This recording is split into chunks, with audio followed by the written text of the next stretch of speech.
teman-teman, kenalin nama aku Anggreni Arianti.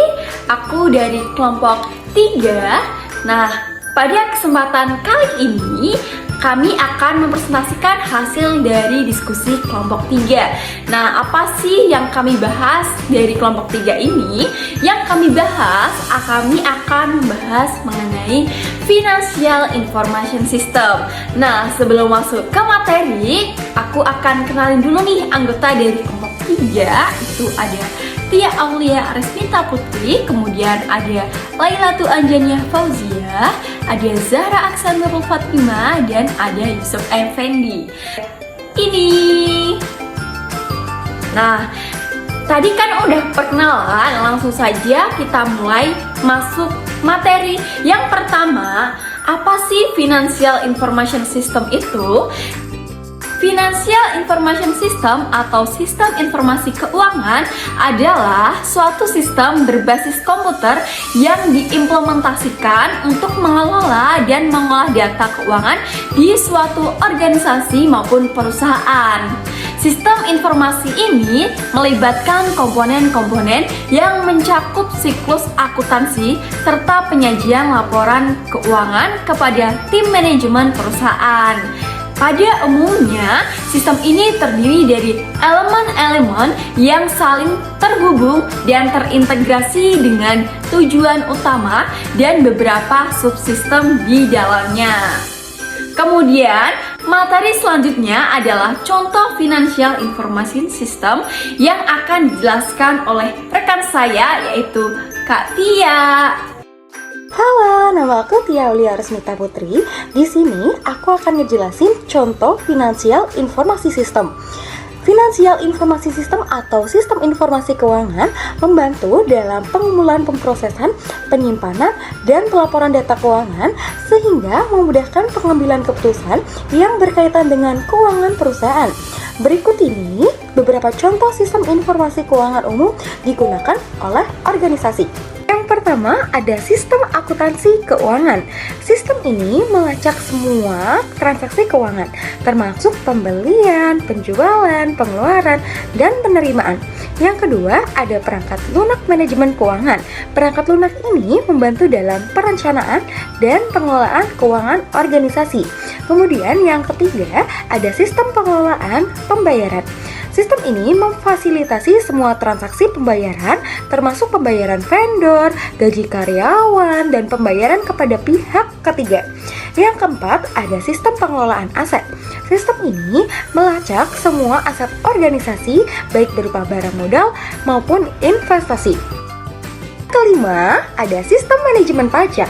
Sistem ini membantu organisasi mematuhi kewajiban pajak dan melacak semua informasi yang diperlukan untuk pelaporan pajak, termasuk perpajakan penghasilan, pajak penjualan, dan pajak properti. Yang keenam, ada sistem manajemen biaya. Sistem ini membantu dalam mengidentifikasi, mengukur, dan mengelola biaya operasional dan produksi. Yang ketujuh, ada sistem analisis kredit, terutama relevan untuk institusi keuangan. Sistem ini membantu dalam menilai kredit dan resiko kredit dari peminjaman potensial. Yang kedelapan, ada sistem manajemen investasi, terutama penting bagi institusi keuangan dan perusahaan investasi. Sistem ini membantu dalam manajemen portofolio, analisis resiko investasi, dan pengelolaan investasi. Contoh yang ke-9 ada sistem pelaporan keuangan. Sistem ini membantu dalam mempersiapkan dan menyajikan laporan keuangan kepada pihak internal dan eksternal, termasuk pemegang saham regulator dan pihak kepentingan lainnya. Yang ke-10 atau yang terakhir, sistem pengendalian keuangan. Sistem ini membantu dalam mengendalikan aktivitas keuangan organisasi, termasuk pengawasan transaksi, audit internal, dan kepatuhan terhadap kebijakan dan prosedur. Untuk slide selanjutnya akan dijelasin oleh Kak Anjani. Saya Anjani akan menjelaskan fungsi Financial Informasi System. Yang pertama ada pengumpulan data. Pengumpulan data keuangan dari berbagai sumber seperti transaksi harian, catatan akuntansi, dan sistem lainnya yang terkait dengan aktivitas keuangan organisasi. Yang kedua ada penyimpanan data, penyimpanan informasi keuangan yang telah diproses dalam basis data yang terstruktur untuk diakses dan digunakan saat diperlukan. Yang ketiga ada pemrosesan data. Pemrosesan data keuangan untuk menghasilkan informasi yang berguna, termasuk pengolahan transaksi, catatan jurnal, konsolidasi data. Yang keempat ada analisis pelaporan, menyediakan alat untuk menganalisis data keuangan dan menghasilkan laporan yang relevan seperti laporan laba rugi, neraca, laporan urusan kas, berbagai analisis keuangan lainnya. Yang kelima ada manajemen keuangan, membantu manajer dalam mengelola sumber daya keuangan organisasi dengan lebih relevan dan efektif, termasuk perencanaan anggaran, alokasi dana, dan pengendalian biaya. Yang keenam ada keputusan dan keamanan, memastikan bahwa data keuangan tersedia secara akurat dan tepat waktu, serta mematuhi peraturan dan standar keuangan yang berlaku, sambil menjaga keamanan informasi keuangan. Yang terakhir, ada pengambilan keputusan, memberi informasi yang relevan dan akurat kepada manajemen untuk mendukung proses pengambilan keputusan yang tepat terkait dengan aspek keuangan organisasi. Nah, selanjutnya ada tujuan finansial informasi sistem yang akan dijelaskan oleh Mbak Zara. Halo, saya Zara. Saya akan menjelaskan materi tentang tujuan finansial informasi sistem memenuhi krisis cepat, yaitu sistem informasi keuangan yang disusun harus memenuhi krisis cepat. Itu artinya standar akuntansi keuangan harus mampu untuk menyediakan data yang diperlukan tepat pada waktunya dan dapat memenuhi kebutuhan. Yang kedua, ada mempunyai prinsip aman. Sistem informasi keuangan yang disusun harus mempunyai prinsip aman, yang artinya harus membantu menjaga harta milik perusahaan, di mana untuk dapat menjaga keamanan harta milik perusahaan, maka sistem informasi akuntansi keuangan harus disusun dengan atas pertimbangan pengawasan interns. Yang ketiga ada mempunyai prinsip murah. Sistem informasi keuangan yang disusun juga harus mempunyai prinsip murah, yang artinya biaya untuk menyelenggarakan sistem informasi harus dapat ditekan sehingga relatif tidak mahal. Ya, materi selanjutnya ada peran finansial informasi sistem untuk produk digital dan vintage. Salah satu sektor yang mengalami kemajuan besar di Indonesia adalah sektor keuangan. Di era digitalisasi seperti saat ini, perusahaan teknologi finansial vintage layanan perbankan digital harus terus bersaing dengan beradaptasi menghasilkan inovasi.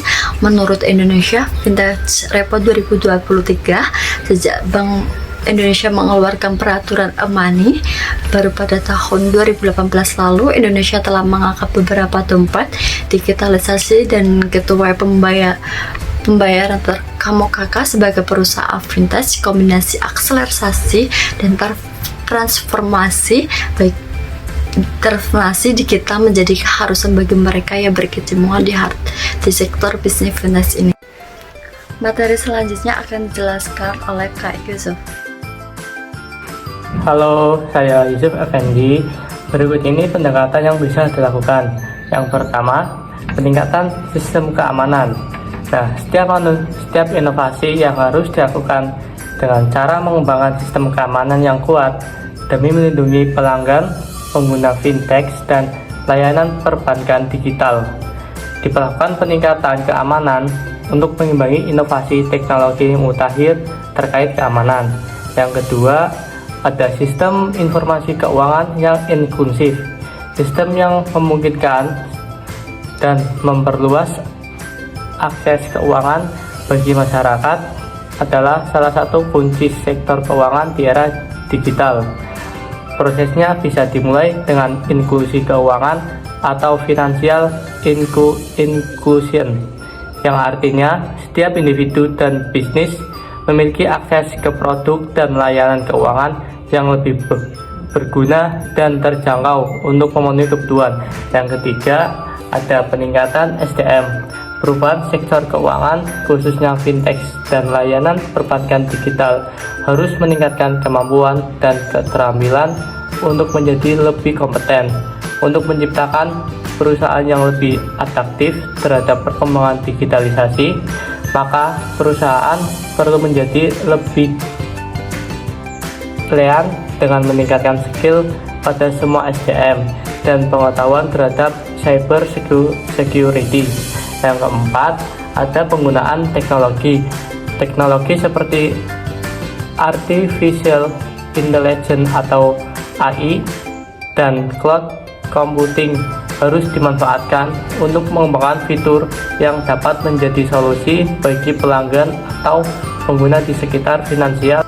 Pada dasarnya, sektor keuangan dan perusahaan fintech perlu diperkuat. Salah satunya adalah dengan memaksimalkan penggunaan mobile apps. Dan yang terakhir yaitu kesimpulan. Sistem informasi keuangan adalah bahwa sistem ini merupakan komponen vital dalam pengelolaan keuangan suatu organisasi dengan menyediakan infrastruktur untuk mengumpulkan, menyimpan, mengelola, menganalisis, dan melaporkan informasi keuangan. Sistem informasi keuangan membantu organisasi dalam mengoptimalkan pengambilan keputusan, meningkatkan efisiensi operasional, mematuhi peraturan, dan meningkatkan kinerja keuangan secara keseluruhan. Halo teman-teman, gimana nih penjelasan yang udah dijelasin dari kelompok 3 tadi mengenai Financial Information System? Semoga kalian semua bisa paham ya. Sekian dari kelompok 3, terima kasih. Wassalamualaikum warahmatullahi wabarakatuh.